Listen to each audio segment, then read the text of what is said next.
Eyes on Fishing with Mitch Peterson, Josh Sheldon, and Brad Qualley, leading you to the next level.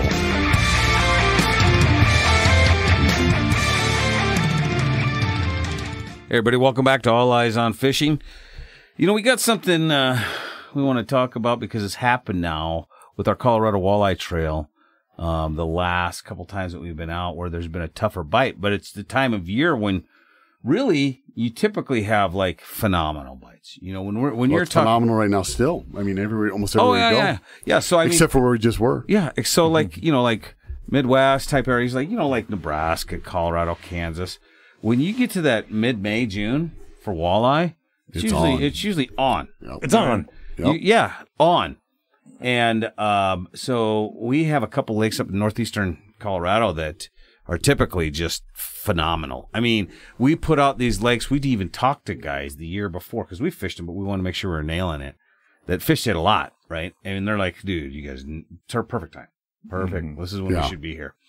And mid-May for the one Lake Jumbo. And first week? Yeah, just this last weekend. So yeah, basically first weekend. Yeah, like the 11th of June is when it was. Yeah, so, barely after the first week of June, it's North Sterling Reservoir.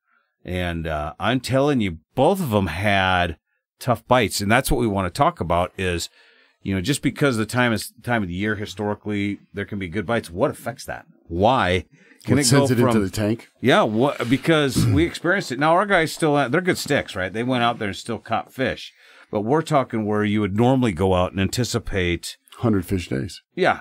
At least 40, 50 fish days. Yep. Right? Yep. You know, but 40, 50 fish days, pretty much multi-different presentations, whether you want to cast, jig, you know, blade bottom bait, bounce, whatever you want to do. Whatever. Yeah. Yep, and with plenty of good quality fish mixed in those 50 Yes. fish. You know, yes. 20 inches or even bigger, you know. So that's what we want to talk about. What are some things that can affect that? Because everybody goes out there. I mean, how many times you go out there, how many times you talk to people or they email us and like, yeah, bite was tough. Yeah, bite is tough.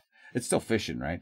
But there's a lot of times when you can kind of hedge that bet this time of year when you're in that, you know, low 60s up to mid 70s. It's just phenomenal. Right. Mm-hmm. You know, and there's reasons for that.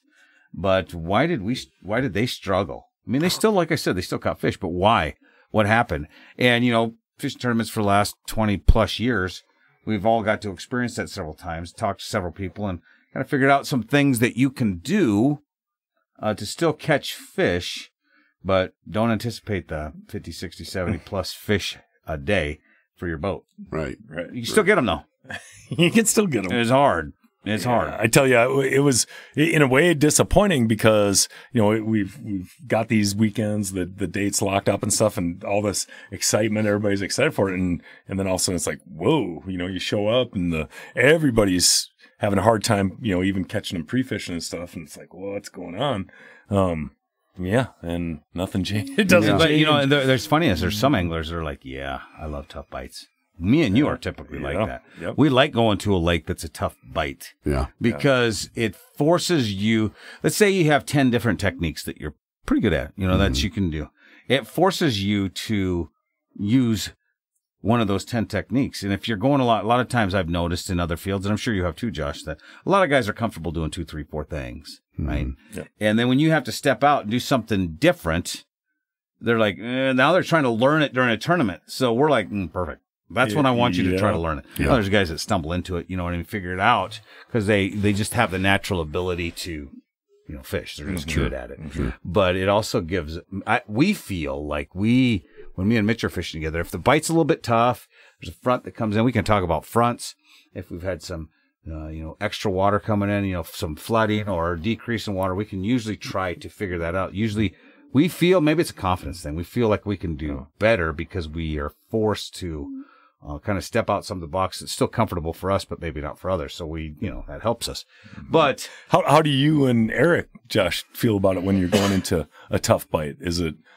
It's, I mean, I think it's good. Well, it's good for a couple of reasons sometimes because it's really hard to put 2 good days together. That is true. So it is a big leveling. Even if you have a mediocre first day or kind of a crappy first day, a lot of times you can have a better second day, and those guys who had a great first day, they a lot of times will tank. Well, and we can even, it's funny you said that too, because we'll talk about this tournament we had last weekend where that happened exactly. Mm-hmm. Yeah, we'll get into that. Yeah, we've seen it. The first Glendale tournament we fished this year, we got up to pre-fish. Eric had been up earlier in the week and found a pretty decent spot, which we ended up fishing for both days of the tournament, and caught a couple of really nice fish over 27, and so we thought, okay, that's a good spot. I got up there Thursday and it was blowing and raining sideways and cold and spitting hail and snow and everything else, and went back to the big fish spot, caught another one over 27 immediately. So we left, got the hell out of there, right? We wanted to check it because it was supposed to be forecast crappy Thursday and Friday, huge winds, 35, 40, 50, 60 mile an hour winds at times, on pre-fish. But then, tournament days were supposed to be calmer and warmer and pretty clear skies, like partly cloudy. So now you're going to have crappy pre-fish days. So it makes you start thinking about, my pre-fish days are going to be completely different. Right? And I have noticed, and I was told a long time ago by an old PWT pro that the first day after a cold front is usually not as bad as the second day. Nothing is worse than the second day after a cold front. And so I would say that was probably correct. I would say that I've seen that more times than not. The second and third day are awful. I've read that sometimes, and there's been very few times to where that hasn't held true. And I mean, I'm talking, how many times have we been out on the water? Because there's times where we're going anyway. If it's second, third day cold front, even if tournament or not, we're going to go because we scheduled to go. Yep. It beats sitting on the couch, so we're still going to go. And there's times, especially this time of year, that even if you have fronts coming through, you can still make a pretty successful day. Maybe not a 100 fish day, maybe not even 60, but you can still get third. Yeah. You know what I mean? You can figure something out. Right. Well, and how many times have you guys? I think it affects it more earlier. Or it might. You know what I mean? Outside of those months. It's just, let's say those months, May, June. Right? Outside of that. Yeah, you might be right. How many times have we fished, you guys fished, pre-fished? You get there on a cold front day, which is Thursday. And let's say maybe you fish, but it's cold, you don't fish a lot, or you get blown off the lake completely. Friday, the weather improves, but it's one day after a cold front. You have a decent pre-fish day, and you're thinking, okay, we had an okay day, right? And then Saturday's a bomb, and Sunday's even worse. Yeah, no, I'm saying that happens. Yeah, but I mean, how many times I've seen a lot, right? Yeah, and I think that we need to be able to dial in the weather. Adjust the weather. We need to find a lake that is consistent. Yep, it's the biodome. Yep, like what I'm going to have over the nursery. We can have that. Yeah, right. Exactly. You know how big you'd have to have a dome. That'd be awesome. And make it retractable. It's the funniest. A good example of that is the cold front had started to come through on Thursday. Friday was winds that were so strong it was unbelievable. Right, we came in 4 and 5 footers. It was terrible, all day. And Saturday was better weather. We did pretty well, and we're in the top 25 teams. The top team leading it was at 37 pounds, right? Which is like Lake Erie type weights, right? Totally. The next day, that same team only got like 12 pounds that weighed 37. And we stayed consistent at around 22, 23 pounds. It was amazing, the difference. So we had a swing in the the top 5 or 8 spots, all were different people from the first day. Yeah, so you keep going. And so, but it goes to show that the cold front affects the fish in different ways, and they affect them differently at different spots, right? Like sometimes the cold front doesn't affect trolling fish as much. I think it affects. I think what it affects is just exactly what I was talking with before you got into that. It affects what techniques people are comfortable with. So those, and I don't know because I'm guessing. I have no idea. No, I agree. That's why you have to be so versatile. But that's because we've done it so much and talked and been around so many different teams that they just stick to their guns on that. Sure. And you're like, dude. And one of the teams that we'll talk about, North Sterling, completely changed their game. They blanked day one. Ended up, I don't know, like fourth, third. Yes. Third after day two because they changed up their game that they typically don't do. and put it together. Yeah. Second biggest basket of the whole tournament. Really? Yeah. Yeah. Mm-hmm. Yeah. And it's interesting how, well, and I think we saw a little bit of that at Pueblo too. I mean, let's face it, other than Cherry Creek, which was probably one of the best early bites we've had in a long time, Pueblo fished tough. That's the first time we fished it that early. Yep. I've been out there and fished it every year since God was a teenager, and that is a great time to go out there. Yep. You could have Problem foot is of you snow. got a foot of snow. Yeah. Yeah. It's almost But Pueblo fished tough, Sterling fished tough, Jumbo fished tough. They all fished tough after that. And I don't know. We were kind of talking about before we started recording that it was due to maybe warmer than usual weather out there, or the water not being quite as high, or whatever. I don't know. I don't know. I don't know. I'm not sure. 100% sure.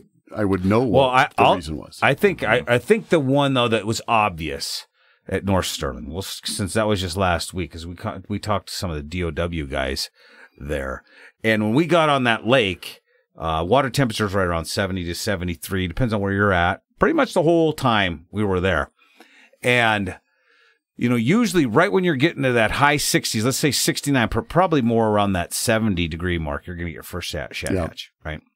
Well, 4 weeks prior, maybe 4 or 5 weeks prior, that area water temperature was only 60. Yeah. Right. And that's surface temperature on the lake. That's what the DOW guy was saying. No. But they had like 3 or 4 days where it was 90s. Mm-hmm. So those shallow where those shad spawn shallow warmed up, and with the vegetation that's there, it warmed up to that high 60s, low 70s, and they spawned. He said it was 4 weeks early on their shad spawn. Mm-hmm. That's wild because. And the balls of bait fish that you typically would see July, right? August. When we go out there July 4th and go fishing, you're starting to see pretty good bait balls. Yeah. You wouldn't believe it. Yeah, I know you weren't there, but it would look like a first week of July But here's bait. the crazy part, though, is when we've been out there in July, when it is those bait balls, we still have great fishing. Yeah. So what made the bait balls? I thought of that too. You know? I was like, man, we're all talking about this bait, like that's the factor. But that was the thing. Well, when we come in July, the bite's still good. There's a water temperature is usually though mid 70s to 77. Yeah. That's got to be the difference. Has to be. Bait is such an easy thing to blame it on. Because you see it, and it's easy to say it was there when you're not the next. Well, I know, but you can almost say that was one of the big reasons because we experienced it. The fish that we were judging looked like they were ready to pop. Yeah, because they're so fat. Yep. Yes, they were. Mm-hmm. All of them had stretch marks, dude. Yeah. It was bad. More than me. Yeah. It was all bad. of them was a trailer park mama in her 50s. I talked to a local up there, and he said that that they'd heard the shed had spawned early, so he went up in the river into the inlet, and he said all the shad were up there and all the walleyes were up there. He could see them, and it could not get them to bite because they're there for the smorgasbord. They are, but it's like that in a lot of places when fishing is still good. So I don't know if that's, to me, that doesn't feel like it should. I mean, what is the difference? We see it all the time. Here's something I was thinking of: is it the combination of multiple bait sources? So typically this is when all the invertebrates are, the water temps are coming up, and that's why crawlers and leeches work so good. And okay, so that's probably still happening just because the water temp seems normal, right? It's still happening. It was more stained than it typically is. I don't know how that would really affect it, but maybe it's the combination of the early shad hatch and just this time of year where bait's so plentiful, because it wasn't like we were catching all the perch and oodles of drum and stuff that we usually burn through when we're catching and the drum walleyes disappeared too. I didn't hear anybody saying they caught any drum. Yeah. There was a bunch of people caught drum. Oh, did they? Okay. A bunch of people did. Yeah. Those little bastards never stop. Dude, they're just really surprising. And, when do they spawn? They have got to be just up. They have got to provide a plentiful array of small fish to get eaten out there, right? I don't know. I mean those silver. So the thing that was funny, white fish got to get grilled, right? Remember when we usually go out there mid-July, that the balls of bait fish though are, you can drive like 4 football fields long of bait. These there was 4 football fields worth of bait, but they were pockets. It was just like a boat length, and you go boat length. I mean, they weren't these huge long How slicks. deep were they? Were they from like 5 feet down to 20 feet? Were they big, thick ones, or were they? It was probably 5 to 13. Yep. 5 to 14. So decent. But size. no, but not the full all the way through. I'm just talking the different balls of bait Right. fish that you'd see. Not the typical where it's. We did find a couple that were schooled up really good. Like it was like a 60-yard swath Of just that solid red. solid bait. Yep. But they hadn't quite got to that. But they were getting chased around quite a bit. So, but here's the thing that's funny is bait fish like this is not always a bad thing too. Talk about the spring when we get out. You want to find the warmest water, Right. And you want to find the leftover bait fish Right. in the balls of bait fish because the fish are really putting on their feed bags. So then we go look for them. Right. Here you're like, God dang, there's so much bait. Right. But Well, and how long does that last? How long does the bait effect last? Is it going to fish crappie all year, or I think because that's they're going? Well, they're going to have another spawn. Right. Those shad spawn more than once, so they're going to have another one. Probably, I would guess, within the next week or two. when I was looking it up, I don't know. They said that they spawn through 4 to 6 weeks, so that might be where they don't double spawn. It's some spawn earlier, some spawn at the higher times. Maybe. I always thought they had 2. I always thought they get a couple it a year. seems like it because there's a billion of them, but I'd have to look that up because I'm not the expert. That's why they're in that. such a great bait fish, is because they spawn a couple times a year, and that fall, like you were talking about, that fall spawn, right? So maybe their next one, I guess they wouldn't spawn again now, but maybe their next one towards August, September. That was before. Well, those are those ones we see when the ice comes off in March and April, where they're still bait balls because they're not, they're probably not spawning under the ice. Well, and I don't It's think not cold, they're warm not enough. growing much either once No. that water temp gets cold, No. and they're just Yeah, I don't know enough about the how they spawn. I mean, I know what the temperatures are that they spawn, and I know where they typically spawn. I don't know the cycle of that for them. Yeah. I just know it's usually right around now. And I know that our lakes around here, when you're talking mid-May, pretty much till the 4th of July, it's anything goes. In these 2 tournaments, well, we had wind. The jumbo tournament, mid-May, it had been 70, 80 degrees. It got so cold right before then. It was 31 degrees. Well, Stuff was icing up. Well, it snowed. Yeah, well, You remember? it was. No, it snowed here. It snowed 15 inches. Yeah, it was. Yes, the it was. snowstorm It weekend. snowed. Yeah. No, I was talking not at that lake. Yeah, it Yeah, no, snowed not here. at that lake. You guys didn't get the snow out there, but that was graduation weekend. Yes. It was 15 inches on my deck. Yes, and we got there, which is 2 hours, basically 2.5 hours from Denver, northeast. We had frost. It was 31 degrees. Oh, yeah, on it was both terribly mornings. cold, yeah. It was a big cold front. When it had typically been watching it had been in the right around 50. Yeah. So that's a big thing, and windy. So that 31, Well, and that, I think, everybody was bundled up. Yeah. This time Oh, it was, yeah. it was 99 to 101 when we fished this tournament. I think that's something to really look at too, is we've had a lot of wind this spring, which Windier than mixes up ever. that water a lot. And I think that's a big factor in all of this. This is too. the windiest. I'm going to look this up because it seems like it's the windiest it's been in 20 years. April was and not- as windy as March usually is. It's like the windiest it's been since 1960. And did you look it up? I know. I heard that Okay, I was a few just weeks ago on the radio. I was just guessing because it's Oh, yeah. like, oh my god. Yep. Yeah. No, it was, I think And no that rain. has a lot Usually to do. we have an evening rain. Or a every day. lot of snow, right? But we had good I'm snow talking in March, no snow at in the end April. of May, all the way through June. You usually have those afternoon 15, 20-minute showers. Yeah. We've had one. Yeah. Just a weird pattern. Well, there's a lot of things different. I don't know who knows where this in the cycle comes into it, but like there's heat units in ag. Plants need a certain number of heat units to germinate and then grow and blah blah blah. Well, we could see it with the weed growth. Like Yes. it's Sterling, especially different. way under, different. way Same smaller thing you than talked normal. about it out at Glendale. Yeah, Just Glendale, way different. the waves And were it's not because of the wind. nearly as high as they are normally. Yeah, so just all those a lot of different factors. So there is a lot of stuff that we're going to talk about this on the next level. We'll even go into some other stuff. how to but- combat this. Oh yeah, so we're going to we'll talk more about wind, heat, cold fronts, different changing water levels. We'll probably get more into the bait fish, like the shad hatch and things, and how we have overcompensated for that. How to still catch fish, right? So we'll go into that in the next level. You can still go out and get them. It's like I said, it's better than sitting on the couch, right? Oh yeah, But Well, I don't know. Well, you're not catching anything. It's 101. That kind of sucks. Yeah, that does. But you got to figure it out, though. And I know. Yeah. But it's still pretty cool. Yeah. So anyway, we're going to take this over to the next level. We'd love to have you join us. Everybody, thanks for subscribing to the next level at aeof.supercast.tech. We have a lot of fun doing this. Email us any of your podcast suggestions. We get them. We go through them. And a lot of times we use them as our podcast. And that's at alliesonfishing@gmail.com. Again, our podcast, if you want to take it to the next level, is aeof.supercast.tech. From everybody at All Eyes on Fishing, thanks. This has been All Eyes on Fishing. Thanks for listening. If you like what you heard, go ahead and subscribe to The Next Level. And you can hear longer podcasts and more information on all of your favorite topics. And check us out at alliesonfishing.com for apparel, blogs, and other information.